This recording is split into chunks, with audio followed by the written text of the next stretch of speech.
La xarxa de biblioteques de Vilanova i la Geltrú ofereix una sèrie de clubs de lectura i trobades de lectura fàcil, de les quals us parlarem les que es fan aquí a la Biblioteca Joan Oliva i Milà.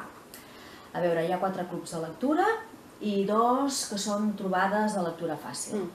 Que les inscripcions dels clubs de lectura ja començaran ara a principis de setembre. Aquest divendres, dia 1. Llavors, aquí hi ha la conductora del club de lectura en francès i trobada de lectura fàcil en francès i la conductora d'un club de lectura per nens de 10 a 12 anys i després també de les trobades de lectura fàcil en català. Qualsevol de les dues que vulgueu començar a explicar una miqueta el funcionament de tot plegat? Doncs, si vols, començo jo. Amb el de petits, amb de nois i noies de 10 a 12 anys, que aquest any estrenem nom i ens direm els llibreaventurers. Comencem igual que la resta de clubs per grans el dia 1 de setembre a les inscripcions i ens trobem un cop al mes. Llegirem 8 llibres al llarg del curs.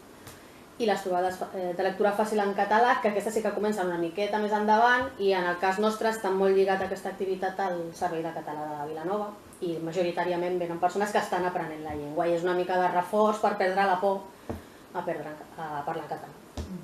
I aquestes començaran cap a l'octubre, les inscripcions. Tu, Esther? El club de lectura en francès és un club de lectura normal, com el de la Crisàlida, per exemple, que es fa en català, malgrat que la gent també pot agafar el llibre en castellà, però es fa en francès. Tota la llengua vehicular és la francesa i la gent s'emporta el seu llibre a casa i el dia de la trobada fem el comentari d'aquest llibre. Llavors farem, com sempre, lectures molt variades, algunes clàssiques, algunes més contemporànies i una negra, també, perquè com fem-lo de la lectura negra, doncs també farem aquesta, la de Zulu i bé. En francès. En francès. I llavors, la diferència que hi ha entre un grup i un altre, el de la trobada de lectura fàcil, diguéssim, és un tipus de lectura diferent.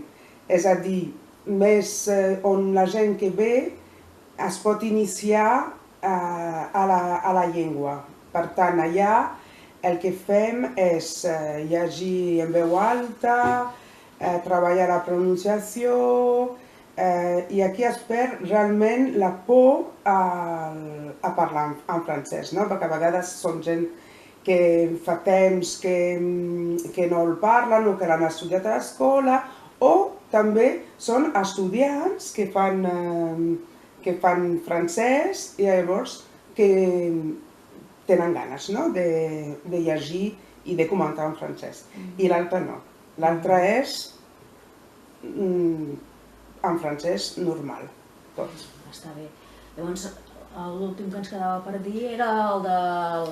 Ens queda la Crisàlida, que seria el club de lectura més estàndard que tenim a la biblioteca, que és en català, tot i que, com que deia l'Esther, si volen llegir el llibre en castellà se'l poden endur, però la tertúlia majoritàriament és en català, per majors de 18 anys i que dinamitza la Maria Rosa Noguer. I ens queda el Club L'Oliva Negra, que és el club que fa un parell de cursos vam encetar apostant pel fons negre, ja que som una de les biblioteques especialitzades en aquest gènere, vam apostar perquè era un club d'aquest tipus. I ja fa 2 anys i funciona molt bé i exclusivament el que es llegeix és novel·la negra i policíaca. I també començarà el divendres dia 1 el període per apuntar-s'hi. I aquí hi ha la mostra de llibres. Que llegiran el de la Lucía Berlín, el primer llibre que llegeix la Crisàlide, és Manual per a dones de fer feines, i de gènere negre comencen amb el primer volum dels llibres del Jussi Adler Olsen, del Departamento Q. La mujer que arañaba las paredes. I en el club de francès tenim aquest, que és Le Vieux Negre et la Médaille, i és Chapó. Fantàstic, chapó, i us agradarà molt. si us animeu. Pues res, us esperem a les Ben Oliva. Això.